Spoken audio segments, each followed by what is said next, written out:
So this is Genesis 18. A son promised to Sarah. The Lord appeared again to Abraham while he was camped near the oak grove belonging to Mamre. One day about noon, as Abraham was sitting at the entrance to his tent, he suddenly noticed 3 men standing nearby.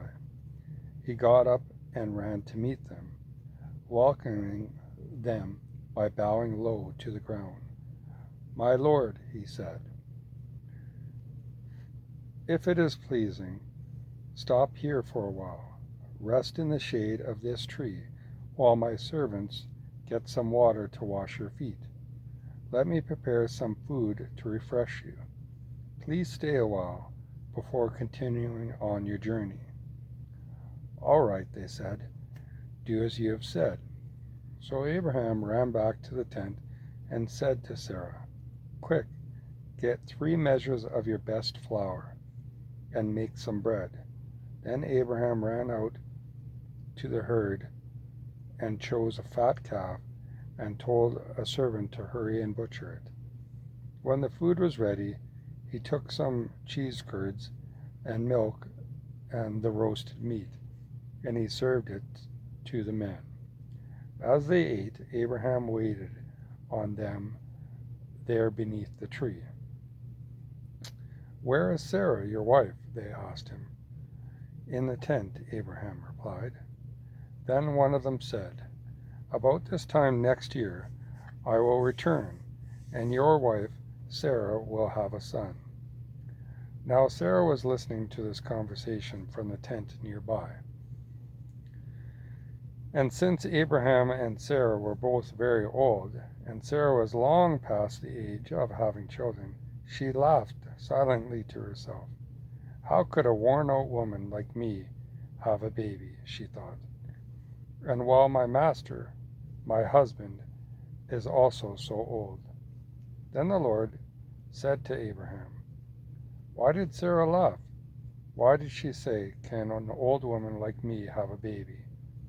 Is anything too hard for the Lord?"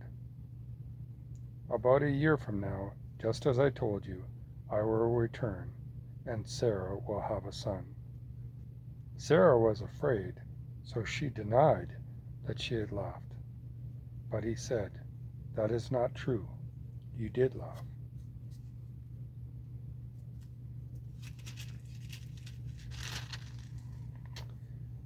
Abraham intercedes for Sodom. Then the men got up from their meal and started on toward Sodom. Abraham went with them part of the way. "Should I hide my plan from Abraham?" the Lord asked. "For Abraham will become a great nation, a great and mighty nation, and all the nations on the earth will be blessed through him. I have singled him out so that he will direct his sons and their families to keep the way of the Lord and do what is right and just. Then I will do for him all that I have promised." So the Lord told Abraham, "I have heard that the people of Sodom and Gomorrah are extremely evil, and that everything they do is wicked. I am going down to see whether or not these reports are true. Then I will know." The 2 other men went on toward Sodom, but the Lord remained with Abraham for a while. Abraham approached him and said, "Will you destroy both innocent and guilty alike? Suppose you find 50 innocent people there within the city. Will you destroy it and not spare it for their sakes? Surely you wouldn't do such a thing, destroying the innocent with the guilty. Why, you would be treating the innocent and the guilty exactly the same. Surely you wouldn't do that. Should not the judge of all the earth do what is right?" And the Lord replied, "If I find 50 innocent people in Sodom, I will spare the entire city for their sake." Then Abraham whoops. Then Abraham spoke again. Since I have begun, let me go on and speak further to the Lord, even though I am but dust and ashes. Suppose there are 45. Will you destroy the city for lack of 5? And the Lord said, I will not destroy it if I find 45. Then Abraham pressed his request further. Suppose there are only 40. And the Lord replied, I will not destroy it if there are 40. Please don't be angry, my Lord, Abraham pleaded. Let me speak. Suppose only 30 are found. And the Lord replied, I will not destroy it if there are 30. Then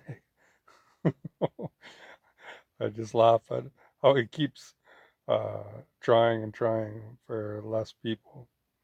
Then Abraham said, Since I dared to speak to the Lord, let me continue. Suppose there are only 20. And the Lord said, Then I will not destroy it for the sake of the 20.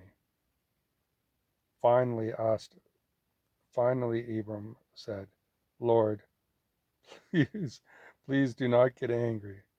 I will speak but once more. Suppose only 10 are found there. And the Lord said, Then for the sake of the 10, I will not destroy it.